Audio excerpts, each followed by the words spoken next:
That feeling when the cat is howling for breakfast and suddenly you realize you forgot a very important cat food errand the previous day. Good job, Sarah. That feeling when you get into a huge fight with your partner about tacos. Tacos should be something that brings people together. It is also truly shocking how much recycling I go through. I mean, at least I'm recycling. I care, but that is a lot of glass and cans and plastic. What is with me? I got high with a 93-year-old man. That's it. That's the tweet. Have such a good day.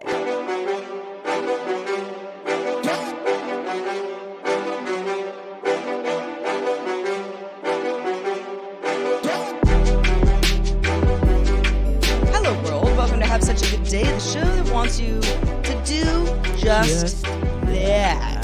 Yeah, you gotta What laugh, up, man, y'all? so you don't What cry. up, players?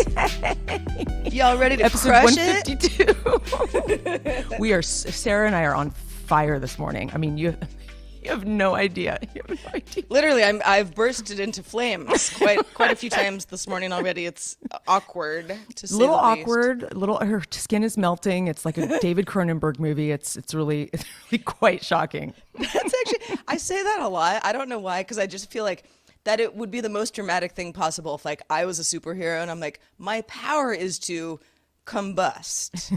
Like I just burst into flames. Like I don't know if that means I die at that point or if I just like go invisible or whatever, but I sometimes say that to somebody and they're like, spontaneously combust? I think that's actually funny because you're going out with a bang and it's like exciting. But you know, the kid in The Incredibles, the baby does that. Like he turns into flame but then he comes back. He's fine. It's not like he dies. That's cool. So it's like a weapon. Like if yeah, you it's like try Kenny to touch does him. too. Kenny in South Park, he's always like constantly dying and blowing up, but he comes back. Yes.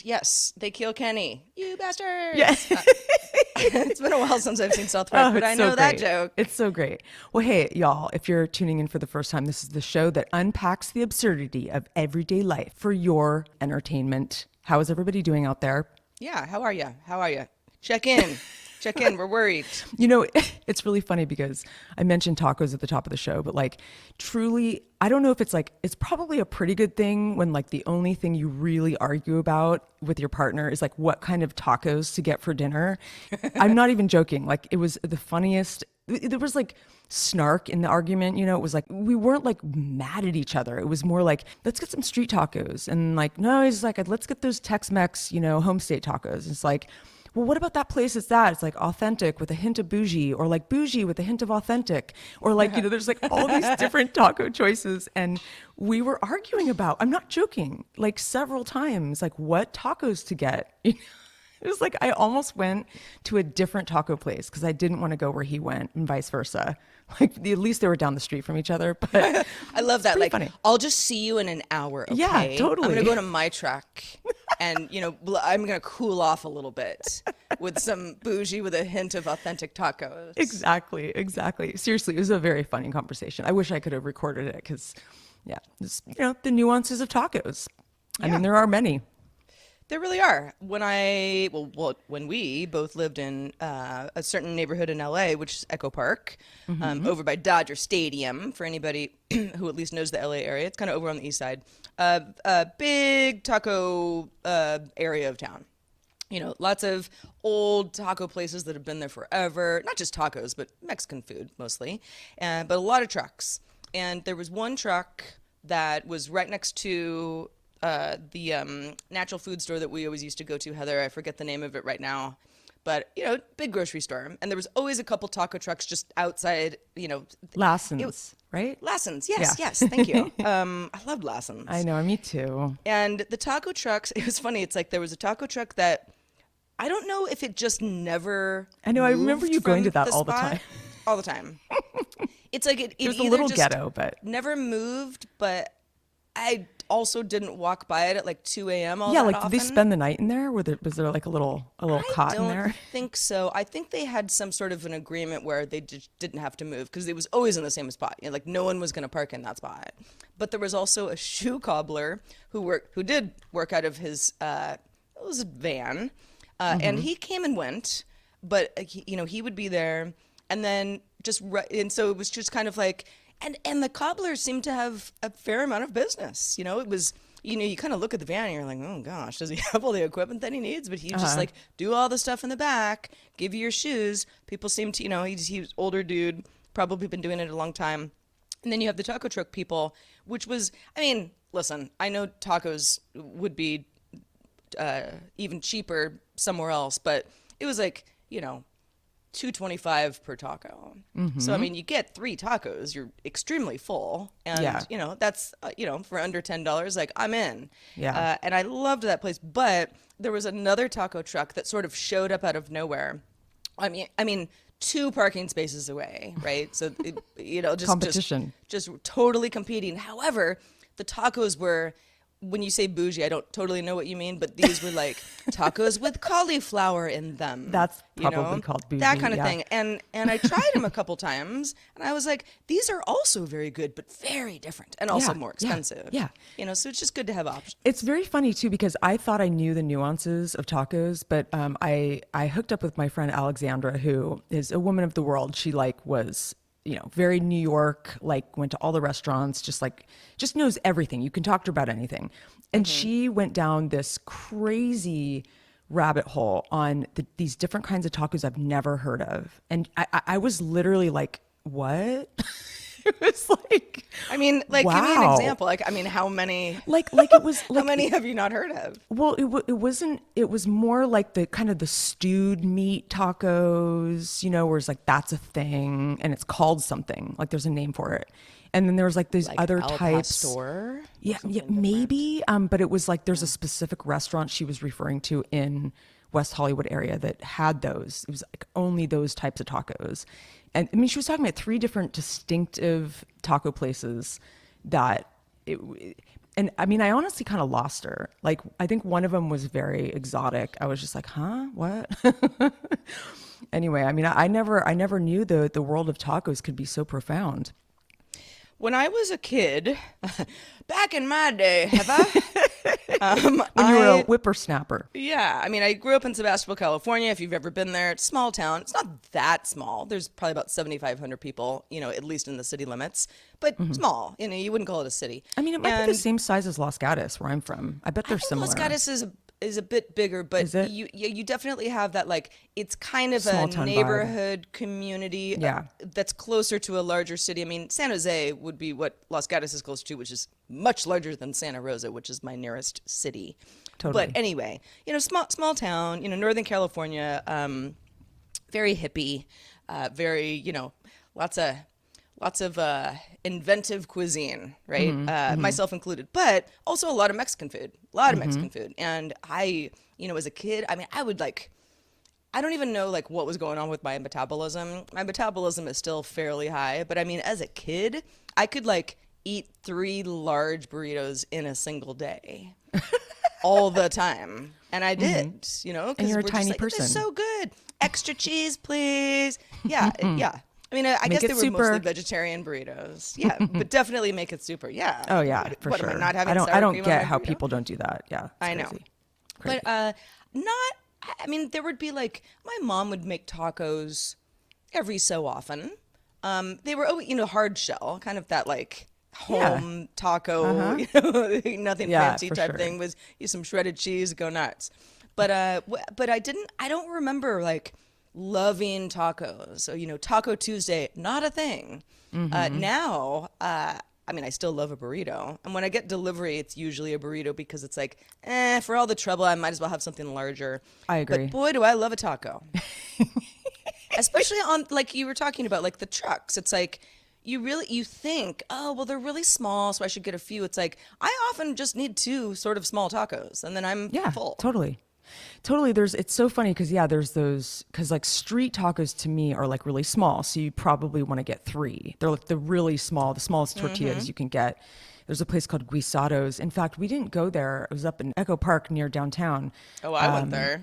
I Yeah, don't think we went place there is together, dope. but we ooh, did. yum, Yeah, you're yum. right. We did. And I used to go there with Elijah a lot back in the day, and I'm like, why didn't we go there? I don't know. Maybe it was too far. We ended up not going to Echo Park, which I really wanted to, but I was in Silver Lake a lot and Los Feliz area and just the hills area. But But yeah, I mean, we could talk about Mexican food this whole hour if we want We to. I don't know how everybody could. else is going to feel about it, but I know. Yeah. Do you want to hear more about what I used to order at a city I don't live in currently, everyone? I don't want to be too riveting today, in a but segment boy, do called I have some Taco stories. Talk. Yeah. Yeah, I've been, I was about to say I've been accused. That's too Maybe dramatic of a harsh. way to Yeah. put it, but I have been told I am a weird eater. And not just like, I mean, by more than one person Yeah. over the years, and I know this. I've been living alone for quite some time, but even when I have lived with others, and we're sharing meals and everything, I have definitely, like, I've been like, here's what I'm gonna make, and the person kind of looks at me and goes like, I'll make something that's else. I love that for you. Yeah, but I might just like order a pizza or something. And I don't know. It actually doesn't offend me at all. I do think I'm kind of a weird eater. I mean, I'll eat sushi for breakfast. No problem. Other people are like, oh my God, Sarah, that's horrible. I like your like cottage cheese creations. Like you used to eat a lot of cottage cheese, which I always forget about cottage cheese and I really love it and I never buy I it. love cottage cheese. I don't have any in my fridge right now, and I have to go grocery shopping, so that's a good reminder. But yeah, cottage cheese with a little Italian seasoning, and then a sausage that's just kind of not like a hot dog, but like more like an Italian sausage. Yeah, I get it. I know that sounds You weird. chop it up. Hear me out. Yeah, yeah. You chop it up. Mm-hmm. Maybe even put two sausages in there if you've got them. I Uh-huh. mean, it's a delight. I used to eat that at work when I was sitting in the makeup chair because I had to, get my makeup done every day. And like honestly, like the gals who artist, yeah. were making me look pretty and doing my hair were always like, "Oh my God, Sarah, can't you just eat this before you sit in the chair?" But I'd be I like never knew running this little late, story. and I'm like, That's "But I'm great. hungry." It's good. That's awesome. I know. That's awesome. I used to actually get grief for, I used to always eat these rice paper rolls on set. I remember so many times just getting the same rice paper rolls. And I used to get grief for that too. Like, God, like I don't know, like people didn't understand like hippie food back then. I think it's kind of hippie food. Well, it's funny because it's like a rice paper roll now is like that's a staple of Oh yeah. so many. I mean, if I'm getting Vietnamese food, even if I'm just getting like a big old bowl of pho, like I still want the rolls and fresh rolls, rice paper rolls, not the fried rolls. Yeah, I'm totally. less interested in the fried rolls. Me too. Well, Yeah. well, now we've let everyone in on a Our eating lot of habits. deep I- darkness for inside the- both Heather and I. For the record, I don't like fried food. I really don't. I have such an aversion. I like French fries, but fried food, And I'm not looking forward to my trip to Iowa this summer because I'm concerned that everything's going to be breaded and fried. Oh, you'll be able to get by. There's produce in Iowa. I'm with you though. It's Yeah. deep fried stuff that I don't like. There's certain things. Yeah, I got sushi the other night. Got a spider roll. That's deep fried crab. Yeah. This particular roll was anyway. Yeah, I think they vary from sushi place to sushi place, but there's avocado and rice, and it's all wrapped up nice, and I think it's really really good. It's also cold. That might matter a bit. Yeah. But yeah, fried chicken. I just can't. I can't Can't get do down it. with it. I and I people don't. love it. Like people I know, like it's I their know. favorite food. And I'm like, I can't. I love chicken. I mean, I like rotisserie chicken and all that. I don't know. The breaded thing is There's 'cause something about there's the no breaded nutritional thing. value in it. It's like Well, I zero mean- empty calories. I am not going to pretend to care about nutrition all the time. No. because I really don't. Sometimes. I mean, I always do, but But you can't I- always. I also treat my body like a garbage disposal often, and that's just the way it is. But yeah, there's something about the fried thing that it's weird. You and I have always had this in common, and every so often, I get somebody who's like, "But why? Like, what about that do you not like?" It's like that's the best part, and I'm like, "It's my least favorite part. I don't know." I just don't know, I'm I'm not the same, afraid girl. of like oil or butter. That's not the issue. It's not like that I think it's fatty. No. It's just that I don't like the taste. I don't like the taste either. I don't like the smell either. And it gets all in your clothes and I mean, I also don't like Anyways. bacon, and I mean, I will fight with certain friends of mine to the end of time about the fact that like I just can't get down with bacon, and I'm like, I'm not gonna change my mind, guys. See, There's I feel just kind no of the same way. way about bacon, but I do like turkey bacon, and we did put some turkey bacon in our lentil soup last night, and it was really good. And I have a Yeah. hard time. Pork is a tough one. Pigs are so loving and smart and wonderful. I don't know. I'm really, Well, so are chickens, I Heather. know, I Slippery know. slope we're It's going very down slippery here. slope. What about a cow? Gotta love a Oh, cow. yeah. Do I we know what want to you have mean, this though. conversation? We might upset people. We're You know we're what we're gonna total do? animal We're just lovers. gonna revert into like veganism Oh, I mean, by the end of the show. I've considered it many, like, there's not a day goes by that I'm like, I should just go back and do that. I don't eat a lot of I meat, but I just feel like I need more protein, and I find it to be challenging to eat so much tofu and beans and rice. Like, it's very challenging. And I Yeah. know, so my friend Lisa, who listens to the show, hey Lisa, Oh, what up, Lisa? she's a hardcore vegan, and I totally respect it. And she's an amazing cook though. She like knows how to cook really good vegan food. And I think if you get, you gotta train yourself to cook that kind of food, and then you'll get enough protein. But It's it's a also tough one. I've never been vegan. I've never even tried. I'm a big fan of cheese and eggs. I'm not sure Me what too. I would do in life without cheese and eggs. I could Not skip the necessarily meat, always but the eggs together. I couldn't. I know. I totally agree. Yeah, there's just certain things. I mean, even fish. Cutting out sushi or fish entirely. I mean, I cook fish about once a week on average, maybe a little bit more or less, but I have been. Not just Lisa, I'm not calling you out specifically, Lisa, but when you go out to eat with somebody who's vegan, go to a restaurant. Like if it's a vegan restaurant, that's one thing, but there's probably other restaurants that they're interested in going to as well. And it's funny how the restaurant itself is either prepared for that question or they're Yes, not prepared for that question. totally. Where you ask the server like, hey, just so can you tell me a little bit what's in the sauce? I'm vegan, and that's really important. And I've seen it handled extremely well, and then I've Yes. seen it handled just like a shit show where they're like, I don't know, I have to like go back and ask our chef, Yeah, and kind totally. of like, oh, now you're being like, a nightmare, Yeah. patron of ours. And it's really interesting that you get pushback about like, do you really even care that much? And it's like, yeah, people do. Yeah, People do it's really funny. care. I was vegan when I moved to France, which was a very challenging time for me because they don't even know the word vegetarian. Like I know that I think it's vegetarian like in French, but like it is not even a concept that back then they just did not understand. I had to explain that, oh, I only eat vegetables. I don't eat meat. I eat blah, blah, blah. But that was really challenging. And you feel very shunned. Like you feel kind of, it's a really challenging thing. And then you go to these restaurants and you ask for something vegan. And then what they give you is like a bunch of gray, overly steamed vegetables. And like, that's That's okay. it. And Yeah. it's like, Well, and there's no. definitely These days it's a little better. I think dietary restrictions in general, you've got the gluten-free folks. And in many cases, some people are just like, it doesn't really agree with me. Luckily, because I love bread, I've never been, that's never been an issue of mine. But, there are other folks who are like, no, I'm going to get really, really sick if I eat it. It's Yeah. an allergy. Yep. This is something that, you have to take seriously.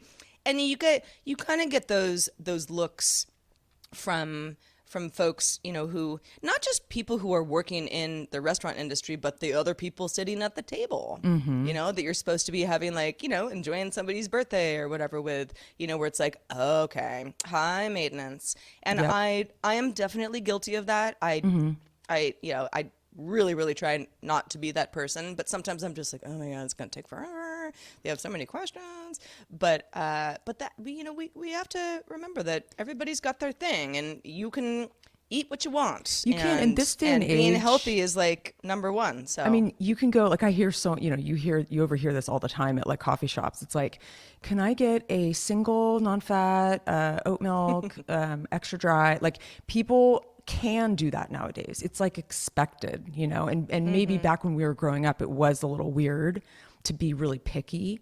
But nowadays, I think there's, you know, there's just a lot more flexibility, thankfully, in the Well, and modern world. also if you do have a really specific cappuccino order, you know, that would have at one point been like a joke in a movie kind of thing. Yeah. They can also accommodate that. It's like if they can accommodate it, then you can order it. Sure, Yeah, maybe you the know, person behind you might snicker a little bit, but like it's not illegal. well, it's gotten to the point where, like, for example, I went to Blue Bottle in LA, got a $6 cappuccino, by the way. And I always get whole milk with my coffee, which is, you know, when you order a cappuccino at a place and you don't specify a milk, usually that's what you get. But when you go to these kind of like bougie cafes, I often will get an oat milk latte or whatever, a cappuccino. And I basically said whole milk. But it's like, it's so common now that like the whole milk thing, you almost have to specify now, you know, because a lot of people don't do that anymore because it's, you know, milk is, there's a lot to discuss about milk, but I can't do the nutty coffee combo. And I love oat milk. I love almond milk. I love all that with like cereal, whatever. But with my coffee, cow's Yep. milk, I can't do it. You're not the only one. You're not the only one. As I'm sure I've mentioned on the show, I drink Ripple milk, which is a plant-based protein. Pea milk, haha, PEA. Everybody, get your jokes out now. But I love it. I drank almond milk I drank soy milk for a long time. Then I switched to almond milk because I was like, maybe a little bit too much soy milk because I used to eat a lot of cereal, and I don't really know why I don't eat cereal anymore. I still really like it, but. Yeah. You know, I put my Ripple milk in my coffee, but it breaks up weird. So Yeah. when you look at it, it's kind of unsightly. I don't care because I'm just like, I just made coffee for myself. Yeah. But anytime I ever like offer it to anybody else, I'm like, They're like, is your milk bad? I know it looks weird, but it's not real milk kind of I thing. like the Ripple. I forgot about the Ripple. And you know what I like about the pea milk is that it doesn't have a nutty flavor. And I think maybe that would work for me with coffee. I'll have to check that out again. Yeah. Anywho, something so to think Sarah, about. how's your week been? I hear it's pretty hot down there. It is, yeah. So we're in the throes of summer. It actually isn't technically summer yet, which is insane. Although it's like tomorrow. I don't know. Our summer solstice is right around the corner, so that's summer to me. But pretty much once you hit May in Sonoma County, that's where things start getting hot. We had a weird couple of days. A few days ago, it rained. I mean, rain in early June. When I was a kid, I mean, you know, you could bet money on the fact that from April to mid-October, it would not rain. If it did, it was like apocalyptic. Yeah, it's pretty consistent climate there. It would be foggy during the summer, you know, where you kind of, you got, kind of a chilly morning, maybe some wind, but not rain.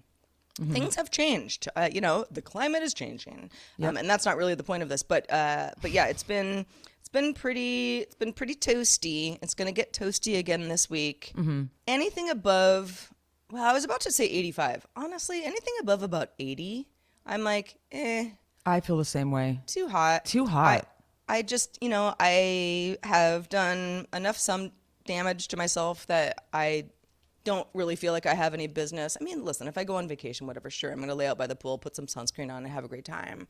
But when I'm kind of just working and I got to walk my dog and I got to do errands and I have to think about like, oh, it's too hot. Oh, it's too hot. I have to do that later. I have to wait till it cools down because it's too hot.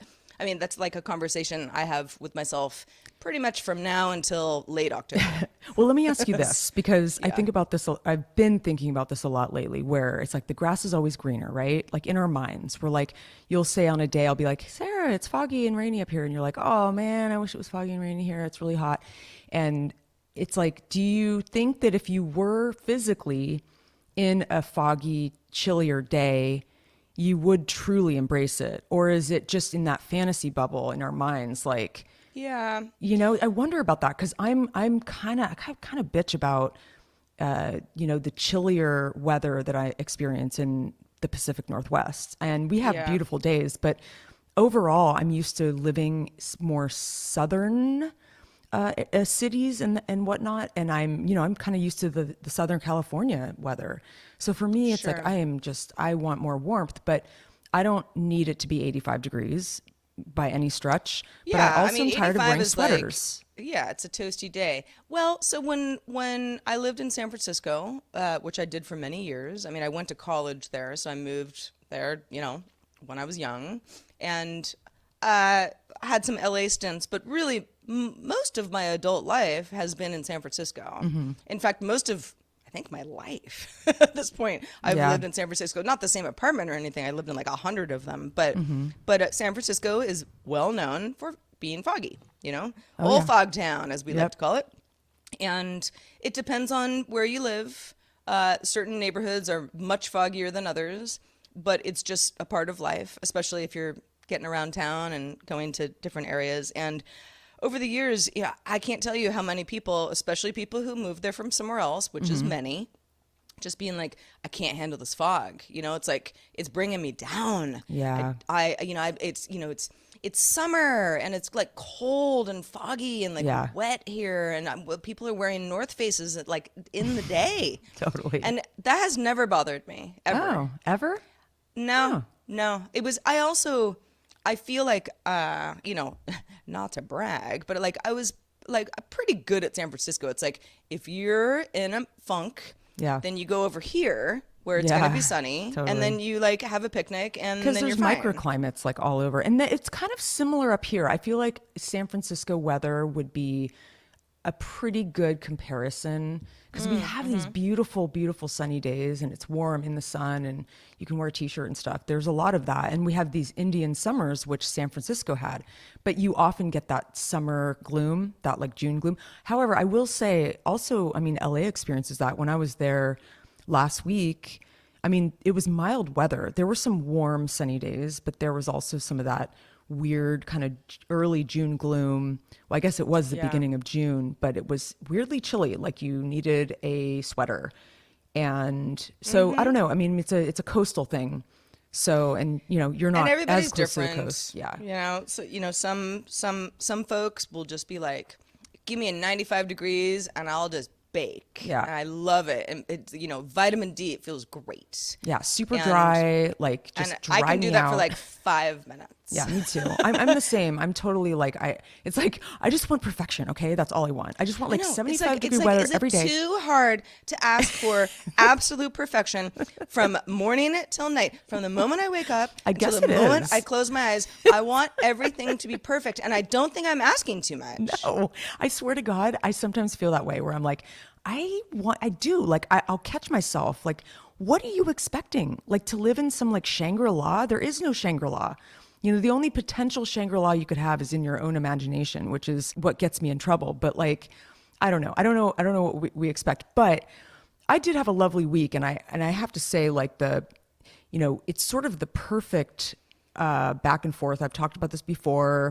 I hope to make this a thing, going back and forth from Pacific Northwest to SoCal, and I might get sick of it. I might be like, I'm done. I had some interesting observations on this trip that I wanted to share after all this time, even though I have been down there, a bunch of times since. I mean, it's not the end of the pandemic. We're still in a pandemic, but I guess after like the worst part of the pandemic kind of thing, and things have kind of changed. Life has somewhat come back to normal for many people. Exactly, which right before we left, I think they're going to put the mask mandate back on for inside stores and restaurants because they're having like a spike. They were basically having a spike when I was there. I was like, oh God. And then there was like the Novo virus. Like a lot of my friends' kids had that. I was like, oh God. Like coming down here, it's weird. Like I really feel very protected up here. Like knock on wood. I mean, Elijah and I haven't been sick for like years. And it might be because, we're not like in a crowded place. And, but anyway, it was lovely because it's so interesting because the place that we stay is in the hills, the Hollywood Hills. And it's very, those narrow, curvy streets and lots of like really cool mid-century architecture and like kind of Spanish bungalows kind of all mixed together. It's kind of a hodgepodge, but I kind of like it because it creates this really cool texture. And so I love doing the canyon hiking. I just kind of walk around and look at houses and flowers and everything, kind of think, oh, wow, we grow that up there. And oh, no, we can't grow that there. And that's very desert and blah, blah, blah. So, went swimming and spent money and had a little balcony get together with my girlfriends, which was very, very fun. Elijah was there too, but he's kind of one of the girls. But we basically, in the house that I stay in, we have this kind of like literally like 180-degree view of LA, of downtown LA to the left, west side to the right. And it is lovely. And he has like heat lamps like embedded into the ceiling. And it's just like, it's a pretty fancy little spot. And it was very lovely. We tried some fun wines and I had a great time just kind of doing some girl talk and catching up with my girls. But some of the observations this trip in particular, I think because, we're 2+ years into a global pandemic. Everything has changed. We know this. I'm not like bringing up this like new concept that things have changed. Everything's always going to change whether we have a pandemic or not. But I felt like you really felt the kind of not the final results, but like sort of the ramifications. Like I saw a lot more of the ramifications of being in a pandemic for a couple of years. Everything kind of felt like a little more like janky. And it sounds kind of weird. It's like a slang term for everything. It was a little bit more rough around the edges. And I just like, for example, I went to a lot of places in my old neighborhoods that I used to go to on the regular, like cafes, shops, whatever it was. And it was either they were closed down because of the pandemic, they were under new ownership. So they just weren't the same. They didn't have the same service. It was like there was something just off about it. Places just that weren't as like nice. And even on like very like little details where, I'd go into like a Blue Bottle coffee, which is like kind of a nice coffee shop. And Yes, I would say bougie is a term you would give Blue Bottle. oh yeah, for And sure. I don't, I'm not disparaging at all, but yes, Blue Bottle. It is, but it's gotten a lot more commercial, obviously, because they have Blue Bottles everywhere now, and it's Owned by changed. Nestle, isn't it? Yeah, because I mean, it's obvious to me because the reason why I bring up Blue Bottle is because I remember when Blue Bottle, first Blue Bottle kiosk opened in San Francisco a million years ago. And this was like a novel coffee shop. This was like, Oh yeah. Are you talking about the Hayes Valley one? Yeah. And it was like, it's still there. Yeah. And it's like a little window and I loved it. And it was awesome. And it was one of the first kind of more bougier sort of like espresso drinks kind of thing. Oh, it was great. They You used waited good in line milk and- happily with people and their dogs and their kids, Yeah, and it was everybody was in a awesome. good mood. It was great. It's much more Starbucks like now because it's and maybe that's not the best comparison, but they've got a churn. They're a more popular chain now. And but I remember when I lived there, I lived down the street from this one in particular in Beverly Grove, and they used to have like glasses, like actual real glasses made out of glass at the water stand. They've got the separate water stand. You can get water as you wish. And, and this is not just at Blue Bottle. There were tons of other places, even like a sushi place that wasn't fancy, but it also wasn't so casual. It was a sit down sushi place with the sushi bar. Everything was paper and plastic. That water stand. Yeah. Because it's, 100%. Cleanliness. Like, Cleanliness. use it once, throw it away. Obviously, yeah, that staff shortages, I mean, lack of resources, they don't have that person to wash the dishes. I get it. I totally get it. But it really has pulled down our quality of life. It's just something that a lot of places aren't even taking cash anymore. And, it makes me think like I feel like we've tried to make strides with like ecological stuff in the last, there's a lot of conscious people out there that are, like you say at the top of the show, you recycle and you compost and all these things. But like, we've definitely taken a step backwards because of this COVID scare for sure. We're using way more paper and plastic instead of real dishes, and it's going into the landfill. And so that was something that I thought about a lot. And, just everything was just like a little bit more gritty. There's obviously a major homeless problem there, but it was more like, obviously you see pockets of homelessness. You see the tents, you see them in places where you're like, wow, this is like a nice residential neighborhood, and there's like tents at the end of the block. This is so bizarre. And then there would be people that were walking down the street that looked semi-normal, but maybe a little dirty. And you were like, they just seemed normal. They had like a purse and a whatever. But then you realize as they walk by, they're homeless. And and there's these people that have just kind of fallen out of society, you know, in the last year, really. And it was just such a trip. It was a trip kind of walking around. I had a really good time, but there was, you know, obviously I won't get into the QR code thing, but I had some situations with that. There's, you know, there's definitely a real change in society in terms of, yeah, just everyday stuff is so different. There's places now that you have to get into a QR code line by your phone. So there's like no host. You go in there, you get into a line, they text you on your cell phone. You know, there's just a lot of these places I think I was expecting. It's the future, Heather. It really is. It really is. It is. It's funny. On DTNS, another show that I co-host, we have been talking about this stuff as of late. Well, I mean, it's not like we just started talking about QR codes. Sure. But the U.S. is behind certain countries in adoption of this. Yeah. And so, you know, we're sort of like, oh, this is like a fun, novel idea, you know, and like South Koreans are like, we're doing this for 10 years. Totally. If not 12. But yeah, no, I know what you mean though. And the funny thing about, I have these, I take my dog to, I call it the dog park. It's really a high school, but just like no one's really there anymore. Particularly now because all the kids just graduated the other day. But that's we call it the PARK. But it's a high school, but huge campus, you know, tons of stuff to run around. I go there most mornings. In fact, when we wrap up here, I'm going to take him. And I've got this crew of other dog people who are all there at the same time as me.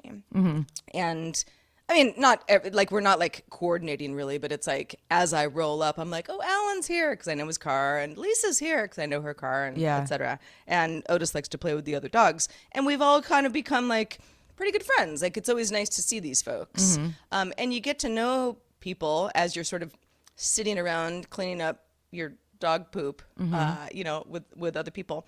And the other day, one of them asked me, hey, Sarah, you lived in San Francisco and LA, right? And I said, yeah. Till just a couple of years ago. Well, which one do you like better? And I was like, that is a really long conversation because it's hard to even compare the two. Mm-hmm. But, you know, I always tell people and like I said, I lived in San Francisco since I was quite young and in pretty much every neighborhood that the city has to offer over the years. But my last few years were in a neighborhood called Soma.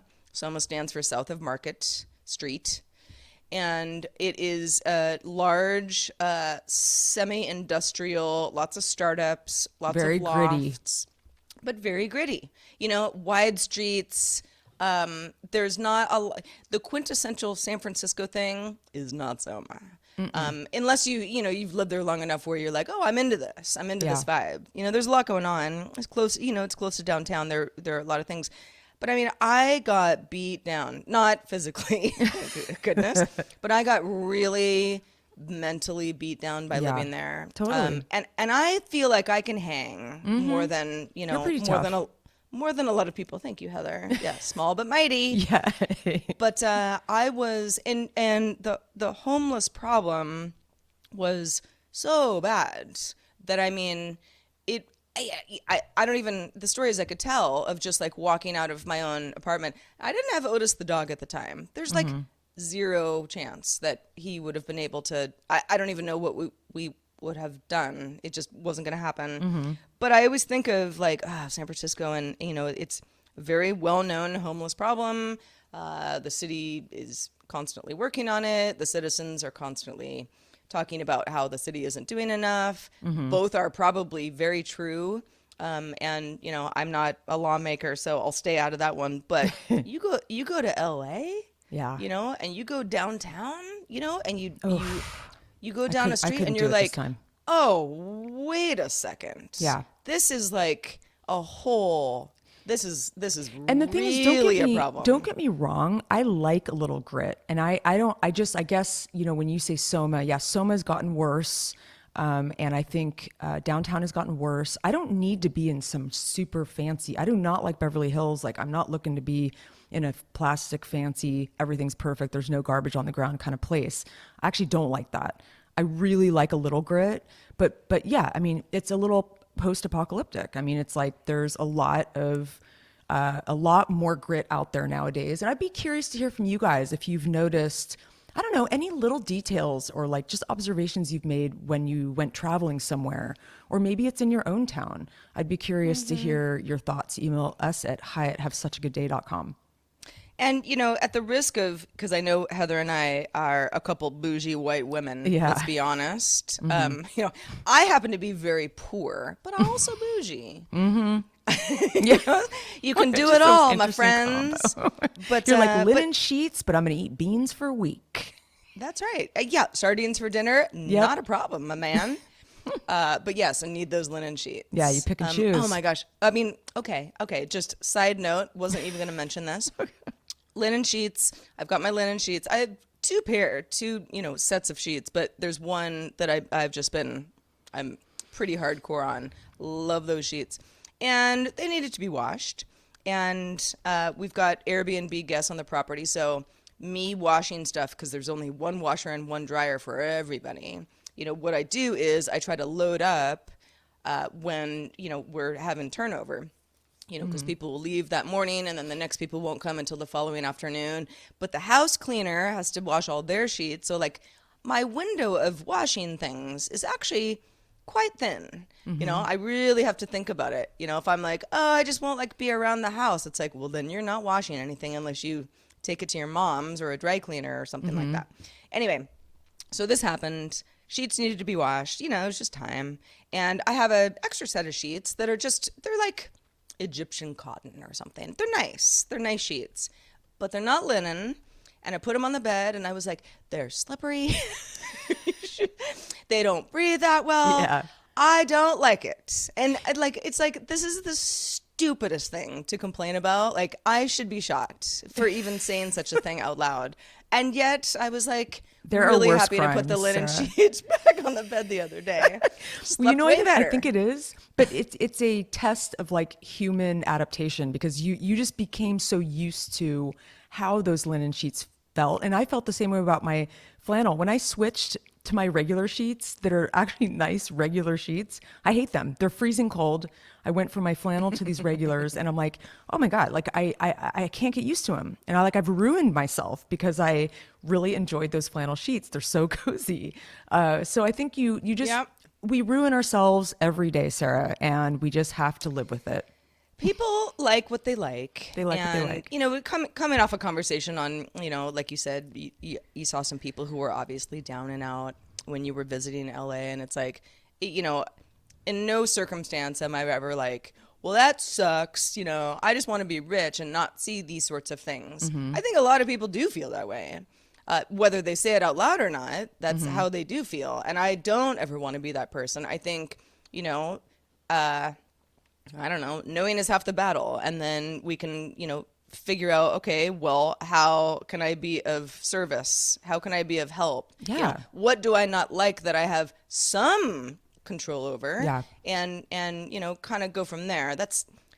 I don't always have the answer, by the way. I think I could do a lot more. I tend to gravitate towards certain things like animal rescue and of things that course. I deeply care about, but there are many others. And the thing is, like, I think I lean into when I can't do anything else and I'm on the move, I notice myself, I really try to brighten people's days. Like people who are, behind the counter or like on the street in some way, like make a joke or like something that, like the Uber drivers are a great example. I had wonderful, I didn't rent a car, so I took Ubers a lot, and I had these, some were great Ubers, some were not great. But the ones that I got to talk to, you really can affect their day. I mean, they're sitting there driving, listening to the radio. It's like, it's got to get really boring, but you have these like uplifting conversations. I mean, I had this very philosophical conversation with this super smart Indian guy, really kind of like wonderful person. I mean, we were in the car for like 45 minutes, so it was a long conversation. And I would get coffee with this guy. Like, and I know that we made his day better because he just kept saying, thank you for, oh, it was lovely meeting you. You know, it's just like, there's those things that it's like kindness, that even a smile Goes a long way. goes a long way. And I really Yeah. noticed that. So I'm very with you on that, and I think I've said this before that I not that I was an unkind young person. I certainly don't think that I was, but there's so much that just life experience will like talk you down off of the like self-righteous ledge about. yeah, And I hope and I try every day to be really empathetic person who cares about other people, maybe even to a fault a little bit more than myself. But yeah, that's kill him with nice. kindness. I Kill love them that with kindness. expression. Yeah, exactly. It's like even if they don't want it, you're still gonna feel better for doing it. Oh yeah, for sure. And you may get a smile out of them. So There yeah, you go. anyways, Well, so much to discuss, Sarah. I know. So We could little go time. On, we could go on and on. Real quick, I won't call anybody out specifically because I know our Discord is just for the Discorders. Not that we're like telling like horrible secrets in there or anything, but But we could. We could. Yeah, no, it's a good crew. Always a reminder that if you'd like to be part of our Discord, we'd love to have you. $5 per month and up level on Patreon is how you find out more about that. But it was a jumping off point of I had said something on a recent show about how during the La Pandemia, as I like to call it, I had this weird aversion to music. Not aversion, that's too much, but I would listen to something like a new album that someone was like, oh, you're going to love this. And I would just be like, I don't even want to finish this. Yeah, you're like not in the mood. Just not, yeah, like, and like I kept not being in the mood. And that's very unlike me. Yeah. And, it was just something that I had noticed. And one of our Discorders was like, I totally get you. And I had the same problem with books. And I realized, because I was having a conversation with somebody just the other day about, reading and books and reading novels and fiction versus nonfiction. And, you have so many options, and maybe you do an ebook, if you're going to be in your car for a while. I mean, it's still technically reading. I don't know, maybe it is. And I realized, yeah, I mean, I used to devour novels. I've always been more of a fiction too. person than a nonfiction person. Not that I don't like nonfiction. It depends. I like learning, but I also like escapism. And, a good book, it's like, I mean, have you ever, and this is something that I haven't had to experience recently because I live by myself, but like someone walks in the house and is like trying to talk to you and you're like, can I just finish this chapter? Yeah, This is yeah. like really Yes. good, I and used then to I'll be get back very to you. engrossed in literature. Yeah, too. like I love miss you, that but actually. but give me a minute, kind of Yeah, thing. yeah. And I realized that I finished a novel. I don't know, about a month ago. I've got another one on my little windowsill that I just haven't picked up yet because it's time consuming. And we have all these options. We can watch things on Netflix. And we all We have can- ADHD. Yeah, we can be on the internet. We can just, I don't know, be outside doing things other than, sitting comfortably reading. But sitting comfortably reading is like one of my greatest life pleasures. And I'd like to do more of that. Yeah. Yeah. Period. That's I the agree. tweet. That is the tweet. And I used to be a voracious reader, really, and I have tons of amazing books on bookshelf that over the last few years I read half of them, and then I lose interest or I forget, and it drives me crazy. And you have to really rewire your brain. And I'm so with you. Like I'm always reading. I read a lot of news. I read a lot of culture, articles. I read the New Yorker. I'm very much reading a lot.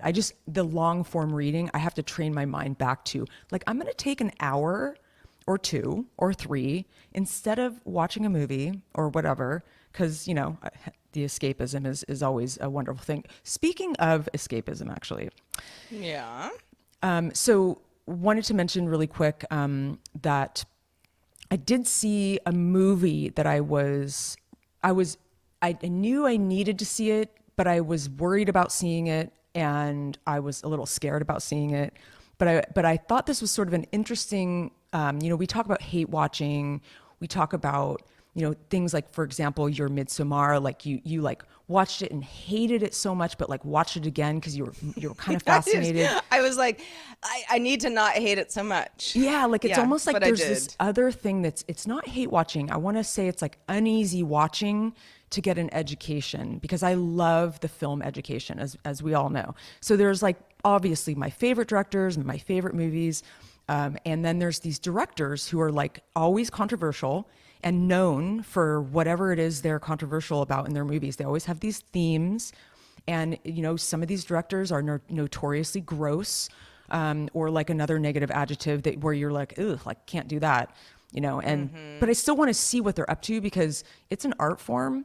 And sometimes it's good to feel uncomfortable with art. Like you go into a museum and like Francis Bacon or some other, kind of dark artist. It's like it opens your mind, and even though it's maybe uncomfortable, it opens your mind in some way. And I just love the experience of opening my mind. So it's this sort of, watching something that is going to maybe disturb you, but it's purely thought provoking. And so I really like those experiences. And David Cronenberg, you've probably heard of him.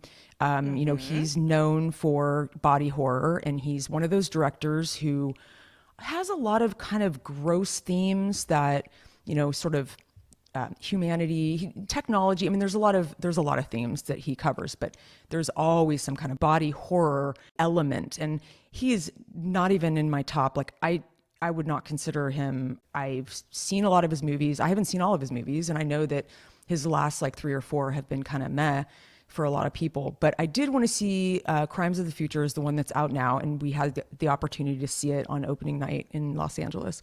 And it takes place sometime in the future. It's not very specific of when. And there was a whole PR thing because it aired at Cannes Film Festival, and a lot of people walked out. And there's, you never know if you could believe what you read online these days, but you hear people are like walked out of the movie theater, and like Kristen Stewart's like trying to stick up for the movie. She was in it, and it's the love story and all these things. And so I'm like, oh man, it's going to be really gory and really gross. And I was just like, I was really worried. Okay. So I go into the theater, and it actually wasn't bad. I was expecting it to be like, I didn't even turn my head away, really. Like there was a little bit of like surgery kind of stuff that I'm like, ugh, like, but it wasn't as bad as they were saying it was online. I just like how you're like, there's a surgery scene. Wasn't super into that one. Yeah. But overall, not that bad. Well, the way they painted it online was just like, oh my God, it was like so. I mean, I've seen way more gnarly movies, seriously. And anyway, so long story short, he has this weird vision, but he's like an auteur, and conceptually it was like very interesting, definitely weird. Kristen Stewart was in it, and she was definitely kind of interesting and weird, just different. Like it was just like a different role for her. And he's always into this concept of performance art. Surgery as art is kind of a theme. It's like the new sex. It's kind of some stuff that's a little bit like, I don't know how I feel about it. But there were some cool sci-fi elements and concepts like, human evolution at a certain point in the future. Like we're evolving in this polluted world. How can we survive? Maybe we eat our own plastic. We grow new organs to adapt to the environment. And, plastic surgery becoming a little bit more like trying to look different as opposed to pretty. And sort of like, I think Cronenberg's always been interested in sort of like, instead of an external, beauty contest, it's like internal beauty contest kind of thing. Super amazing score by Howard Shore. I was disturbed and intrigued at the same time, which made it a worthwhile watch. And I know some of our viewers out there, who you are in Discord, who don't like these weird, dark horror-y things, and I totally respect that and I understand why. But yeah, I guess email us at hi@havesuchagoodday.com if you have any thoughts, if you've seen the movie, if you are, I know a lot of you out there probably won't even go near it. But yeah, just email us because we'd love to hear from you. I was looking up Cronenberg's filmography as you were talking, just because I'm like, I know who he is, but like, just a reminder, Sure. you know, of certain movies. Remember the movie To Die For? Oh yeah. That's a Nicole Kidman vehicle. I mean, that's a great movie. I gotta watch that. I haven't thought about that movie in a long That's time. actually, he didn't direct it. He may have been a producer. That's a Gus Van Sant movie. But also Yeah, disturbing. maybe. Okay. That one is actually more disturbing than I remember. But he did The Fly. That's like probably his most famous one. Well, sure. Yeah. He's it. Yes. The answer is yes. But speaking of The Fly, I watched Jurassic Park 2 last night. Oh, Don't God. ask me why, but I did. And you know, it is what it is. It's funny because like the whole time I'm rooting for the dinosaurs. Of course. Like the people, I'm like, you guys fucked this up yourselves, you know, and now you have to die. Like that's maybe a bit of a stern way to look at humanity, but I'm like, no, the dinosaurs, they're just animals. You're just Let 'em on the be side of animals. I mean, and I understand that. I mean, I mean, I can talk about pigs for hours. Maybe we'll do a theme show about animals and we will beat On another you all show, down yes. with how much we love animals. But Yes. but we probably need to get wrapped up here. But we did get an email from Steve H, who I'm getting the impression that he's some kind of mathematician genius because he's written in about some of our more numbery, you know, palindrome type things. And he said 153 is 1001101 in binary. Just wanted to leave that out there.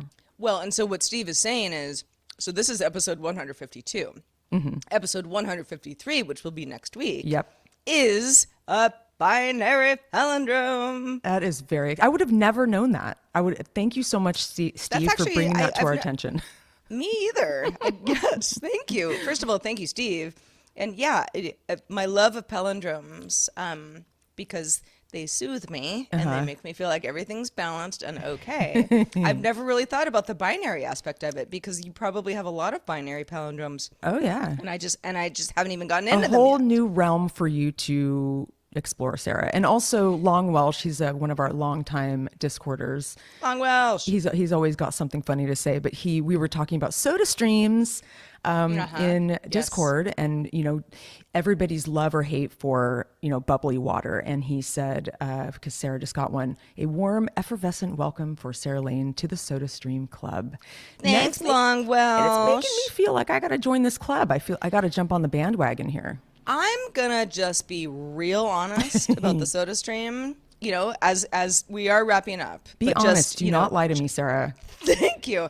So there's, Don't you you know, dare. the particular model, and there are a few. Mm-hmm.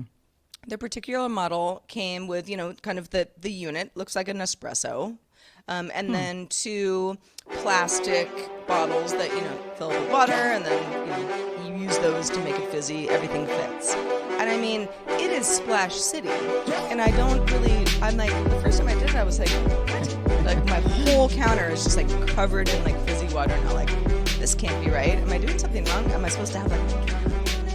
I'm still trying to figure it out.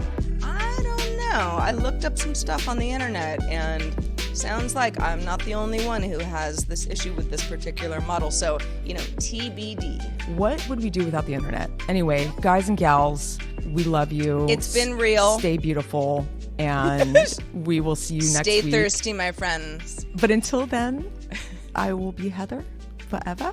And I will remain Sarah. And we hope you have such a good day. Day. Talk to you soon. Later.